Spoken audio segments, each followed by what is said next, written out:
자, 구약성경 1273페이지 요엘서 3장의 말씀을 볼 차례입니다. 요엘서 3장 12절에서 17절까지의 말씀 보도록 하겠습니다. 구약성경 1273페이지 요엘서 3장 12절로 17절까지의 말씀 같이 읽겠습니다. 시작. 민족들은 일어나서 여호사밧 골짜기로 올라올지어다. 내가 거기에 앉아서 사면의 민족들을 다 심판하리로다. 너희는 낫을 쓰라. 곡식이 익었도다. 와서 밟을지어다. 포도주 틀이 가득히 차고 포도주 독이 넘치니 그들의 악이 크미로다. 사람이 많음이요 심판의 골짜기에 사람이 많음이요 심판의 골짜기에 여호와의 날이 가까움이로다. 해와 달이 캄캄하며 별들이 그 빛을 거두도다. 여호와께서 시온에서 부르짖고 예루살렘에서 목소리를 내시리니 하늘과 땅이 진동하리로다. 그러나 여호와께서 그의 백성의 피난처 이스라엘 자손의 산성이 되시리로다. 그런즉 너희가 나는 내 성산 시온에 사는 너희 하나님 여호와인 줄 알 것이라. 예루살렘이 거룩하리니 다시는 이방 사람이 그 가운데로 통행하지 못하리로다. 하나님의 말씀입니다. 아멘. 자, 요엘서 아주 짧은 성경인데요. 아주 너무도 중요한 메시지가 두 가지가 기록되어 있습니다.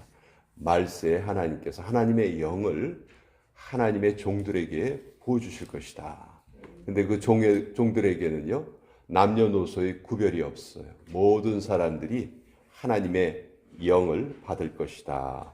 또 하나는 오늘 우리가 읽은 부분, 이제 여호와의 날이라고 표현되어 있는데, 신약 성경에는 이게 주의 날로 또 이름이 바뀌어 있죠.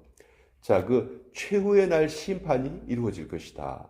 근데 그 심판의 그 장소가 어디냐면 여호사밧 골짜기 이렇게 돼 있어요. 12절 민족들은 일어나서 여호사밧 골짜기로 올라와라 이렇게 돼 있죠. 이 여호사밧 골짜기는 사실 이 여호사밧은 왕의 이름이에요.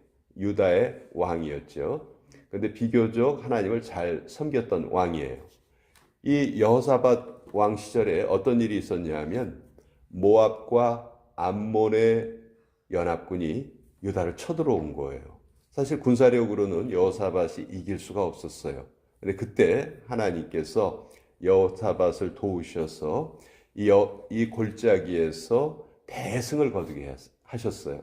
그래서 이제 그 골짜기의 이름을 여호사밧 골짜기 이렇게 부르는데 실제로는 기드론 골짜기입니다. 예루살렘은요 이렇게 산 꼭대기에 위치해 있기 때문에 도시가 이렇게 좀 그렇게 좀 솟아 있어요. 그리고 그 옆에도 감람산이 이렇게 솟아 있어요. 그러니까 요 예루살렘과 감람산이 가까운데 요 통행하기 위해서는 반드시 골짜기 이렇게 쭉 내려갔다가 올라가야 돼요. 이 골짜기 이름이 기드론 골짜기예요. 이 기드론 골짜기는 성경에 여러 번 등장합니다. 다윗이 자기 아들 압살롬이 그 쿠데타를 일으켰을 때 맨발로 기드론 골짜기를 건너갔다. 그런 기록이 나오고요. 또 나중에 히스기야 왕, 요시야 왕, 하나님을 섬기려는 그 열심이 아주 대단했었죠. 이 두 왕들은 모든 우상들을 다 이 기드론 골짜기에다가 갖다가 그 우상들을 모아놓고 거기서 불을 질러서 불에 태워 버렸어요. 그렇게 그런 것도 기드론 골짜기. 또 예수님께서 십자가에 달리시기 바로 전날 제자들과 함께 어디로 가시죠? 겟세마네 동산으로 기도하러 가시잖아요. 근데 그 겟세마네 동산이 어디 있냐면 이 감람산에 있는 동산이거든요. 그래서 예루살렘에서 기드론 골짜기를 건너서 제자들과 함께 겟세마네 동산으로 가신 거예요. 이렇게 성경에는 이 기드론 골짜기가 여러 번 등장하는데 그 기드론 골짜기의 또 다른 이름이 여호사밧 골짜기다. 근데 이 여호사밧 골짜기가 하나님의 최후의 심판이 있을 장소로 요엘서는 지금 예언을 하고 있어요. 이곳에 민족들이 다 모입니다. 근데 14절 말씀이 전 너무너무 성경 전체에서 가장 마음 아픈 구절이 저는 요엘서 3장 14절인 것 같아요. 이 심판의 골짜기에 심판받을 사람들이 적으면 좋을 텐데, 그렇죠? 여기서 사람이 어떻다고 돼 있어요? 사람이 많음이요. 심판의 골짜기에 사람이 많음이요. 심판받을 사람이 많다는 거예요. 너무너무 안타까운 일이죠. 오히려 구원받고 하나님의 사랑받을 그 사람들이 훨씬 더 많아야 되는데, 안타깝게도 현실은 심판받을 사람들이 더 많다.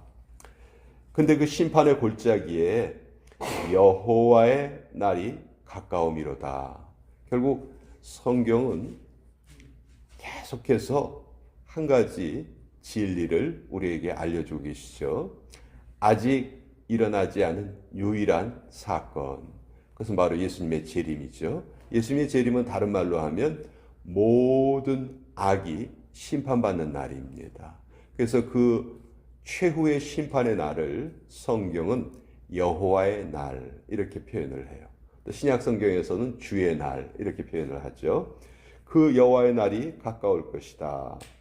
15절 해와 달이 캄캄하며 별들이 그 빛을 거두도다.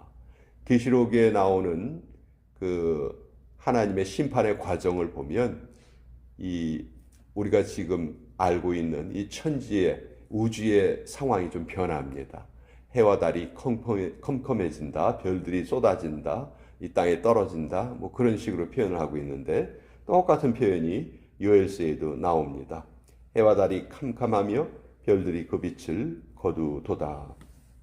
자, 이 여호와의 날 너무도 크고 두려운 날이죠. 그러나 반면에 하나님의 백성들에게는 가장 기쁜 날입니다. 그 16절에 여호와께서 시온에서 부르짖고 예루살렘에서 목소리를 내시리니 하늘과 땅이 진동하리로다. 자, 이 부분은 하나님의 심판의 그 위험이 나타나죠. 그러나 하나님의 백성들에게는 여호와께서 그의 백성의 피난처 이스라엘 자손의 산성이 되시리로다. 그러니까 똑같은 날인데 하나님의 백성에게 또 하나님의 백성이 아닌 자에게 정반대의 날로 임하신다는 거예요. 그래서 우리가 어떤 존재로 살 것인가 다시 한번 우리에게 알려주고 계시죠. 예. 그래서 이제 하나님의 백성들은 17절에 이런 기쁨을 누립니다. 그런즉 너희가 나는 내 성산 시온에 사는 너희 하나님 여호와인 줄 알 것이라. 예루살렘이 거룩하리니 다시는 이방 사람이 그 가운데로 통행하지 못하리로다. 여기 이방 사람은 이방 신을 섬기는 모든 사람들을 상징합니다. 즉 불신자를 상징하죠. 최후의 심판이 일어난 후에는 그 하나님의 백성들만 영원토록 하나님의 나라에서 기쁨을 누리게 될 것이다. 그래서 이 요엘서의 메시지는요, 성경 전체의 메시지를 아주 간단하게 압축해 놓은 것 같아요. 그래서 우리 요엘서의 메시지를 통해서 우리가 깨달아야 되고 또 기도해야 될 내용은 약속하셨잖아요. 말세 내가 내 영을 내 종들에게 부어줄 것이다. 하나님, 그 약속하신 하나님의 영이 오늘도 저에게 충만히 임하게 하여 주옵소서. 우리 그 같이 기도하고요. 또 이 세상은 기독교의 역사관은 직선의 역사관입니다. 시작이 있고 끝이 있어요. 반면에 세상의 철학들은 어떻게 말합니까? 역사는 계속 반복되는 거야. 윤회하는 거야. 돌고 도는 거야. 끝이 없어. 완전히 우리 성경이 가르치는 메시지하고 정반대예요. 지금 수많은 사람들이 그 거짓된 메시지에 속으면서 살아가고 있어요. 그러나 우리는 성경이 말씀하신 대로 반드시 이 땅에 심판이 임한다. 그 심판이 임할 때 우리는 그 심판을 면한 존재로 가장 복된 존재로 그 심판의 날에 드러나야 돼요. 그 근거는 하나밖에 없죠. 예수님의 은혜예요. 우리가 예수님을 믿고 따르는 한 우리는 심판에서 면제받을 존재가 된다. 그 확신을 가지고 오늘도 하나님의 영으로 충만히 살겠습니다. 하나님 앞에 함께 간구하는 그런 날이 됐으면 좋겠습니다.